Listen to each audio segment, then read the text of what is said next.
आदरणीय sir, principal ma'am और respected teachers, आप सबको सादर प्रणाम और बहुत बहुत धन्यवाद कि आपने मुझे अपने विद्यालय में बुलाकर इतना भावपूर्ण सम्मान दिया। सबसे पहले मैं उन बच्चों को और मदर्स को कॉन्ग्रेचुलेशंस कहना चाहती हूँ जिन्होंने यहाँ पे आके बहुत अच्छा परफॉर्मेंस दिया है। और जिन बच्चों ने स्किट परफॉर्म किया, दैट वाज रियली अमेजिंग, बहुत ही टचिंग स्किट था। और very very congratulations to those students. सभी माताओं को हैप्पी मदर्स डे की शुभकामनाएं।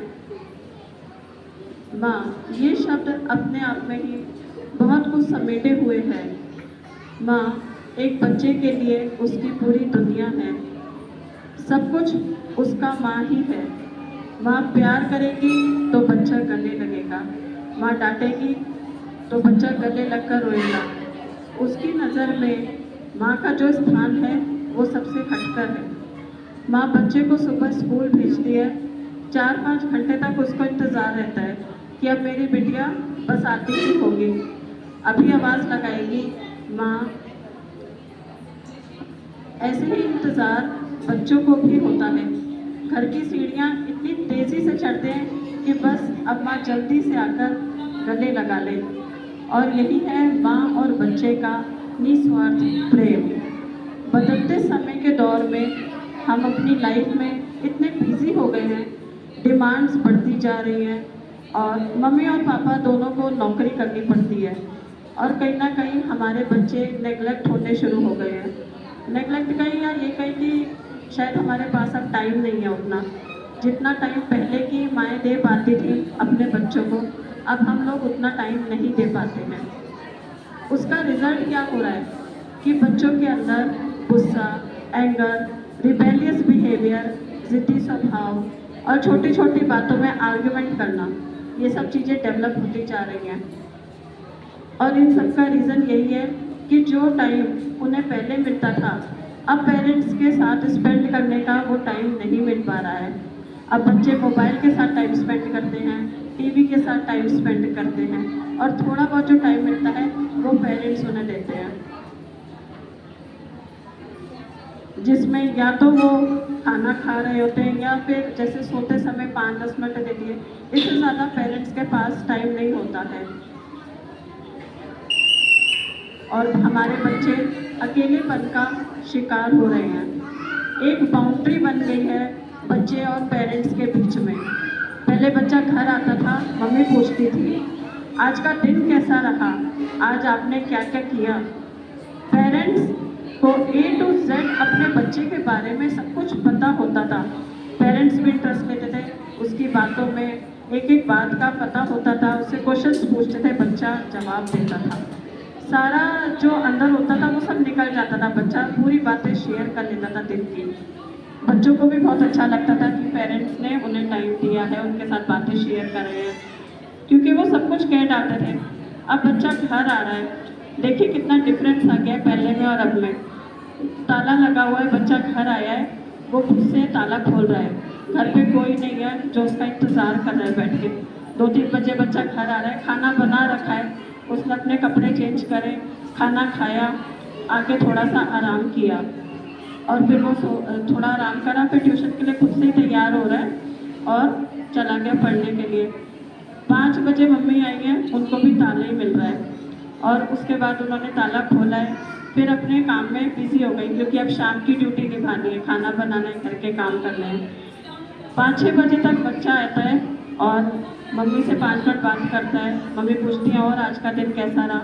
हार्डली 5 से 10 मिनट की बात होती है और उसके बाद मम्मी कहती हैं अच्छा बेटा तू जाके अब खेल ले और मैं घर का काम निपटा लेती हूँ। पापा तो देर रात को ही आएंगे, 9-10 बजे पापा के आने का टाइम होता है, तो पापा के पास हार्डली टाइम होगा बच्चे के लिए। या मम्मी कहेंगी कि बेटा तू मोबाइल देख ले या टीवी देख ले, लेकिन बच्चा क्या है, बच्चा तो अपने मम्मी के साथ टाइम स्पेंड करना चाहता है, लेकिन मम्मी के पास अभी टाइम नहीं है क्योंकि अब उसको शाम की ड्यूटी अपनी पूरी करनी है। कहीं ना कहीं शायद बच्चा कभी ये भी होता है कि कुछ बताना चाहता है, कुछ इम्पोर्टेंट बताना चाहता है। बच्चे के मन में था कि मम्मी आज मैं एक प्राइज़ जीत के आया हूँ, मेडल जीत के आया हूँ, लेकिन मम्मी को याद ही नहीं था कि आज तो बच्चे का कंपटीशन था। वो भूल गई अपने डेली के शेड्यूल में। अब रात को पापा आए हैं, पापा भी थके हैं, हाल चाल पूछा, खाना खाया, थोड़ी न्यूज़ देखी और फिर चले गए सोने अपने कमरे में। मम्मी ने भी काम फिनिश करा और ये हो गया डे का दी एंड। बच्चा का जो अंदर एक्साइटमेंट था कि मैं बताऊंगा जाके कि मैंने फर्स्ट प्राइज़ जीता है कंपटीशन में, वो वैसे ही ख़त्म हो गया एक्साइटमेंट, और वो शायद किसी को पता ही नहीं पाया। उसने मेडल निकाल के अपने कमरे में ऐसे ही टांग दिया। तो आप उस सीन को इमेजिन करिए कि बच्चे के दिल पे क्या गुजर रही होगी उस समय। अब ये जो डिस्टेंस बन गया है, यही है हमारे मेजर स्ट्रेस की वजह। पहले माँ गले लगाती थी तो बच्चों की सारी टेंशन ख़त्म हो जाती थी। बच्चे वो प्यार मिस करते हैं। बच्चों को आपके प्रेजेंस नहीं चाहिए, बच्चों को आपकी प्रेजेंस चाहिए। एक केस में मैंने माँ को डायरेक्ट कन्फ्रंट किया और उनसे पूछा कि लास्ट टाइम आपने कब अपने बच्चे को गले लगाया था। And let me tell you very frankly, she was completely blank. उनके पास कोई जवाब नहीं था और शायद उनको याद भी नहीं था कि उन्होंने अपने बच्चे को कब गले लगाया था। मैंने उनसे कहा मेरे सामने अपने बच्चे को गले लगाइए। सिर्फ इतना कहना था कि बच्चे की आंखों में आंसू भर चुके थे और उसकी माँ जो थी शायद एम्बैरस फील कर रही थी या एक्सेप्ट नहीं कर पा रही थी कि उन्हें एक्चुअली याद नहीं था, तो एक्सेप्टेंस ही नहीं था कि लास्ट टाइम उनको याद ही नहीं आया कि बच्चे को कब गले लगाया था। 2-3 मिनट के बाद उन्होंने डीप ब्रीथ करा, थोड़ी नॉर्मल हुई और फिर अपने बच्चे को गले लगाया।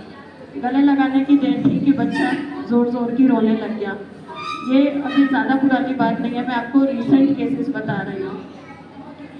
मैं सभी मदर्स से ये कहना चाहती हूँ कि बच्चे की जिम्मेदारी पेरेंट्स की होती है, माना पेरेंट्स की है, पर मेजरली बच्चा जो है वो हम माँओं के करीब में होता है। सबसे ज़्यादा बच्चा अपनी माँ के करीब होता है। मटीरियल थिंग्स बहुत मैटर करती हैं। अच्छे से अच्छा कपड़ा दे रहे हैं, एजुकेशन अच्छी दे रहे हैं, स्कूल अच्छा दे रहे हैं, अच्छा खाना दे रहे हैं, ये सब चीज़ें बहुत मैटर कर रही हैं, पर बच्चों की नज़र में सब कुछ सेकेंडरी है। आप समझिए बच्चों का पॉइंट ऑफ व्यू क्या है। पहला होता है प्यार, माँ बाप का प्यार, उनके लिए यही मैटर कर रहा है कि आप कितना उनके साथ कितना समय बिता रहे हैं। Very important. इन सब की वजह से बच्चों की मानसिक स्थिति पर फर्क पड़ता है। अब जो टेंशन उसे घर पर चाहिए थी वो नहीं मिली, अब वो वही टेंशन स्कूल में ढूंढने जाएगा। उसको जो समझ आएगा वो वही करेगा।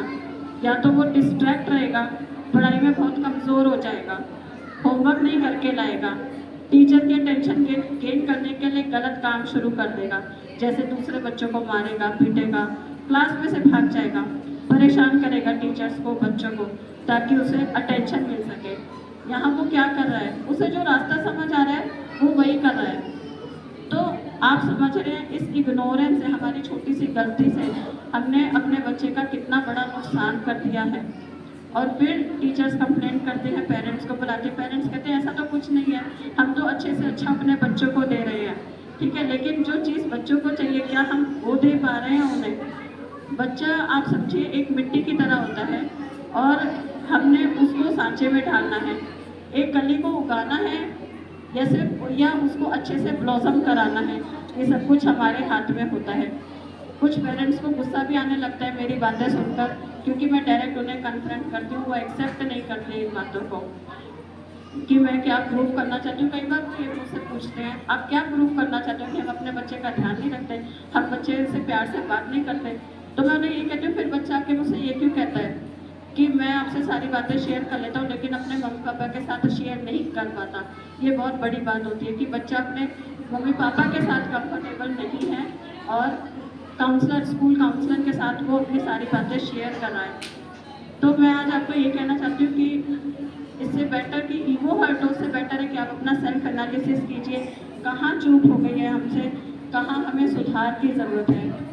एक छोटी सी कविता के साथ मैं स्पीच अपनी कंक्लूड करूँगी। घुटनों से रेंगते रेंगते कब पैरों पर खड़ा हुआ, तेरी ममता की छाँव में जाने कब बड़ा हुआ, काला टीका दूध मलाई आज भी सब कुछ वैसा है, मैं ही मैं हूँ हर जगह, प्यार ये तेरा कैसा है, सीधा साधा भोला भाला मैं ही सबसे अच्छा हूँ। कितना भी हो जाऊँ बड़ा माँ, मैं आज भी तेरा बच्चा हूँ। धन्यवाद।